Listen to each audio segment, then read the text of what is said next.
Okay, guys, this is the second lecture in the economics unit, and what I want you to get from this is get a basic grasp on what Marx and Engels were writing about. And really, I just call it Marx, okay, because Marx was by far the most important figure of the Marx and Engels group, but they put out this, what's called the Communist Manifesto in 1848 or so, and it was very important to understand that Marx was not just making stuff up, and he had no idea what would happen with his ideas. Where many people misunderstand Marx is they confuse what went on with what's gone on with China and with the Soviet Union and, God forbid, North Korea with Marx. Marx would look at that and go, "What are you doing?" It makes no sense, and I'll show you that as we walk through it. The very important thing to understand from the start is that Marx is built on top of Smith. And we'll walk through that. So that's what you've got to understand, is that for this unit, you should understand that Smith is where it really all starts. Smith deserves the title, one of the very few does. He deserves the title of father of economics because he really explained supply and demand and got rid of these ideas about money and other stuff. And you can't get any better than that. What Marx and Engels would see, but especially Marx, would see what would happen as people started to use Smith's ideas and apply them and allow markets to just run their own show according to supply and demand and not get in the way. Remember with Smith, he really pushed the idea that the market will work things out with supply and demand. If you need wine, produce whiskey and then export the whiskey and you'll have the money to buy the wine and import the wine. That was Smith. Don't put a restriction on the movement of money, because then you're never going to have any wine, because you won't allow people to go out and bring it in and you'll end up drinking god-awful Scottish wines. So that was the idea behind free trade and free markets and letting things develop. That's what Smith revolutionized. Okay. What Marx and Engels would see what would happen to this with this 75 years later. They are writing in 1848, and they've seen it now when industrialization has kicked in, and they've seen the effects of what happens when markets are created. And one of the things is, dang, oh dang, do they work? Yeah. Okay, and he starts off with, or they start off with, talking about the Spectre haunting Europe in its communism. It's very important. You're not going to see China or the Soviet Union mentioned because nobody cares. These are highly agricultural areas of the world.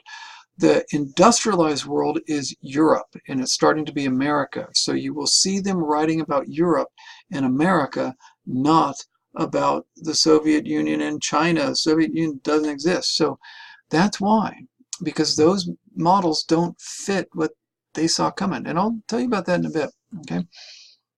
So let's skip over this. So go to section 1, paragraph 3, blah, blah, blah. I guess I really only included the early part. I chopped down the Communist Manifesto to what I thought were the essential points. In that first section, you see everybody knows it, but nobody, it's just historically. And you notice all these Danish, French, those were the places being industrialized.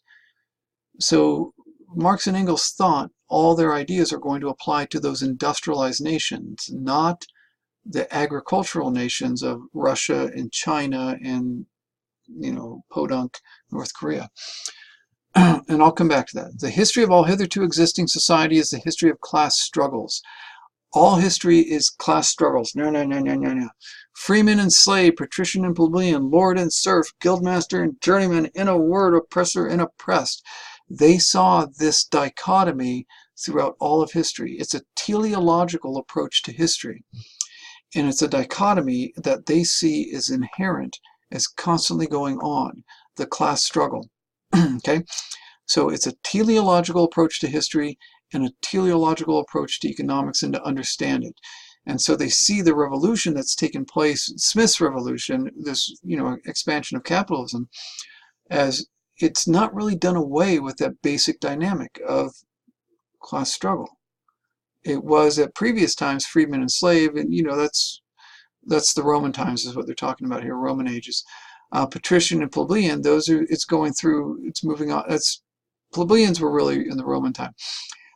Lord and serf, that's going into medieval times. Guildmaster and journeyman, that's going through advanced medieval, going through the Renaissance. And a word, oppressor and oppressed. Those were different systems, but they all boil down to the same thing. Somebody's in power, somebody's been exploited. That's what they see. They see capitalism as being just the latest incarnation of that dynamic. Okay? So that's what he's setting out there. He says you're going to see it all over again. And he's going to argue that there's going to be an end to it. It's going to happen. Okay? The modern, this is paragraph 6, the modern bourgeois society that has sprouted from the ruins of feudal society. In other words, what we're seeing today in 1848 came from feudal society, which was the medieval times. Okay? Has not done away with class antagonism. It has but established new classes, new conditions of oppression, new forms of struggle in place of old ones. He's basically saying all this modern economics stuff, it's just the same thing all over again, but it's different. But it's different in very important ways. Okay? It's the same thing. You're going to have some folks in power and some folks being exploited, but there's going to be a core difference. Our epoch, the epoch of the bourgeois, and by the way, the bourgeois is essentially what we would understand as the upper middle class. There was not as large of a middle class back then as there is today. Okay, these are the people who would have the money to set up industries and open up new shops and get new things going, and those would be the people with the money to do it. They would not be the nobility, in other words, people who inherited tons of cash and their status. They wouldn't be the royalty, which is what before was the only people who controlled the economy. In Marx's and Engles' time, it would have been the people who have cash, but maybe they don't come from a famous line, like, you know, the Hilton family that can set up new hotels. They would be the bourgeoisie. Okay, our epoch, the epoch of the bourgeoisie, possesses, however, the distinct feature: it has simplified class antagonism. They made it easy. Thank you very much. Society as a whole is more and more splitting up into two great hostile camps, into two great classes, distinct, directly facing each other: bourgeoisie and proletariat. The people with the money to set up businesses and the people who have to work in them. Okay, that's the working class. That's what they're saying. That this group has revolutionized things, and it basically had. Things are different. You don't have royalty and nobility and barons and all this other stuff, you know, and all these guilds. You've got working class and you've got bourgeoisie setting them up. Okay. Meantime, the markets kept ever growing, demand ever rising. Manufacturers no longer sufficed. Thereupon, steam and machinery revolutionized industrial production. You make machines, okay? They can make things faster, and okay, you don't, you know, hire a bunch of horses and buggies. You make a train, okay, and later on you make an airplane. Okay, the place of manufacture was taken by giant modern industry. There's revolutions going on and improvements. The place of industrial middle class by industrial millionaires. You get this class of millionaires. You get these Hiltons and these, you know, Gettys, and you get all these extremely wealthy families that take it over.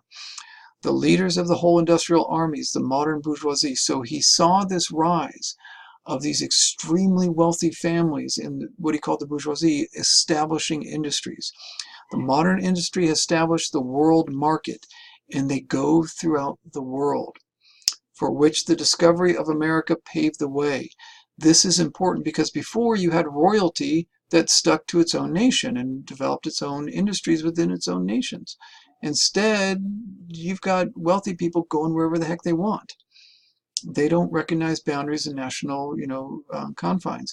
They go wherever they see a possibility. So they'll go to America, and they'll eventually go to Mexico, or they'll go over to Africa, and might go over to wherever they can with their money. The bourgeoisie can jump borders. This market has given an immense development to commerce. Notice you don't get hostility towards this. Marx is recognizing what has transformed the world. Okay, He's recognizing it. This would not happen if you just had nobility. They would say, I don't want to go to America. They're dirty. I will stay here and grow, British cattle. They will stay within their confines, but the bourgeoisie will jump wherever they can to make millions and millions. This development has in turn reacted on the extension of industry. And in proportion as industry, commerce, and navigation, railways, all these innovations are innovations from the bourgeoisie. Extended in the same proportion the bourgeoisie developed, increased its capital, and pushed into the background every class handed down from the Middle Ages. The revolution that took place by Marx's time was a replacement of the feudal society. That, once it's in place, isn't going anywhere until it is pushed aside by industrialization. So notice what Marx and Engels are describing is a natural development. It's a teleological development. It goes from one to the next, to the next, to the next, to the next. It goes in a line. It's one revolution after another, but going in a line. That's teleology. It's the same thing, but different. This time we have a simplification of classes, a bourgeoisie and a working class, that has replaced all that silliness that was going on during the feudal times, which replaced all that silliness that was going on during the Roman times, which also replaced what was going on before it, okay? So those antagonisms are developing and replacing each other, and you're getting a simplified version in the advanced capitalism that Smith argued for, okay? But Smith didn't see it happen. Marx and Engels did. They saw industrialization kicking in, okay? The bourgeoisie historically has played the most revolutionary part. Bam! That's Marx and Engels. The bourgeoisie historically has played the most revolutionary part. They have been the ones with the jackhammers destroying the old social order. The bourgeoisie, wherever it got the upper hand, has put an end to all feudal, patriarchal, idyllic relations. It has pitilessly torn asunder the motley feudal ties that bound man to his natural superiors. No, in other words, notice that Marx and Engels don't see anybody as inherently naturally superior. Okay? That was what the feudal society was built on. Okay? That I was chosen by God to be your superior, so you shall bow down to me. Leave it to the capitalists to destroy those notions. Okay? That doesn't happen without capitalism. Marx and Engels explain it to you, and has left no other nexus between people than naked self-interest, than callous cash payment. Notice it's recreating the relationship basis based on money. Okay?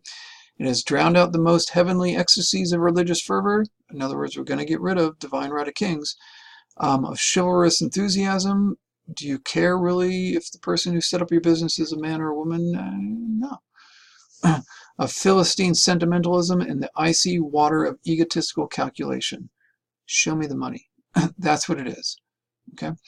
It has resolved personal worth into exchange value, and in place of numberless indefensible chartered freedoms, has set up single, unconscionable freedom, free trade. It has in one word for exploitation veiled by religious and political illusions. It has substituted naked, shameless, direct, brutal exploitation. So it's the same thing, but it's more ruthless. It is. It's the same thing over again. I'm going to reduce it to monetary values. That's what's gone on in Marx and Engels' time. It's more blunt now, but it's the same thing as before. Let me see if there's anything else here. Yeah, 19. This is on paragraph 19. I do want to point this out. The bourgeoisie cannot exist without constantly revolutionizing the instruments of production. That's what they do, okay? This is point blank Marx and Engels, really Marx in the end, pointing out what they're doing. They must constantly revolutionize and improve and make things better so that we can all have cell phones and not be reliant on these phones, okay? That comes from people like the Stephen Jobs is revolutionizing and thinking about how I can get a product to market and think through and do this and replace the old industries. That revolutionizing is something that capitalism does better than any other form of social relations. That's what Marx and Engels are recognizing. Okay. Conservation of the old modes of production in unaltered form was, on the contrary, the first condition of existence for all earlier industrial classes. Notice that's what went on before. Okay, conserving old ones, replacing it with new ones, is something that happens with capitalism. Constant revolutionizing of production, uninterrupted disturbance of all social conditions, everlasting uncertainty of agitation of distinguished the bourgeoisie epoch from the early ones. So it is the same thing. We still have the class antagonism, but you have this new characteristic of capitalism, that there is a constant revolution of the means of production that's going on, always searching out new markets, searching out, you need a phone like this, you don't need this. You must have this new stuff, and I'm going to explain it to you, and I'm here to sell you new stuff. That's what capitalism does, and they're describing what's going on, what's happening. So it's still the same antagonisms, but it's more productive than ever before. The need of constantly expanding markets for its products chases the bourgeoisie over the entire surface of the globe. They go anywhere they can. They're not going to just sit down and behave themselves in jolly old England. They're going to go wherever they darn well please, wherever they can make money, wherever they can find supplies to do it. You know where this iPhone is produced. It's produced in China. Well, Apple went to China to find the cheapest manufacturing it could, and it brought in the most effective marketing and most effective engineers, and they got them in Silicon Valley. That's what they did. They don't care about national boundaries. Okay, and today that's kind of common sense. Okay. All old established national industries have been destroyed and are daily being destroyed. Okay, so that's what Marx and Engels have described, but they're going to talk about, and I'll summarize a little bit about the crisis that's going to happen. There's constantly a crisis that capitalism produces that was not produced before. Okay, you get a crisis when you get overproduction. Okay. Overproduction is the problem that you get that Smith could not have foreseen. You get productivity, and what Marx and Engels had already witnessed by 1848 were these repeated crises of overproductivity. When you get an industry and it's a market, when it's too many industry or too many companies start producing too many things, suddenly what happens is that you've overproduced the supply and you get a collapse in the value. Suddenly everything contracts.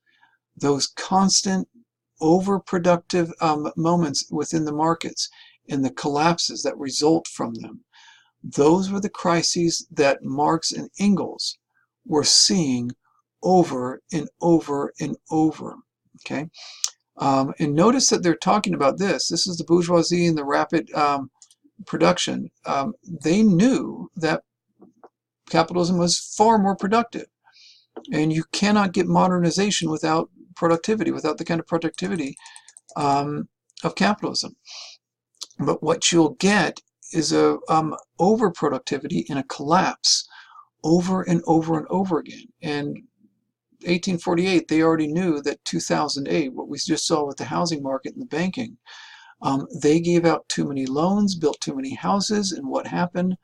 The market collapsed. Okay, both the housing and the banking industry collapsed. That's what Marx and Engels were talking about. And that's the issue that Keynes is going to address. But what Marx and Engels thought was going to happen, and this is the weakness of their approach, they thought there would be a revolution, that the working class would seize the means of production and take it over. It didn't happen anywhere the way Marx and Engels thought it would. So what Marx and Engels correctly identified was the crisis that productivity of capitalism would create. It would create a constant level of crisis of overproduction, and they knew it was far more productive. Marx and Engels are built on top of Smith. They saw how incredibly productive it was, capitalism was. What Smith didn't see that Marx and Engels did see was that these would constantly result in a crisis within markets, and it would constantly create a crisis for society. And they thought the solution was that society was going to revolutionize. Okay, that there would be an overthrowing of the old, the working class would seize the means of production. Okay, that didn't happen anywhere in the world. Where it happened in the Soviet Union, you had an agricultural society. What Marx and Engels thought was that you would first have industrialization, and then the working class revolution would take place. China and the Soviet Union were both agricultural and tried to jump straight to the revolution. Marx and Engels would be like, what are you doing? Wait until the capitalists get here, because they are the most revolutionary part of society, because they are the ones who are going to innovate and set up the society that will be far more productive than ever before. They are the ones that are by far the most revolutionary, are the ones who are going to really bring society along. That didn't happen anywhere. So Marx and Engels saw the crises that would be produced. They didn't know how to address it properly. The same way Smith didn't know these crises were going to happen.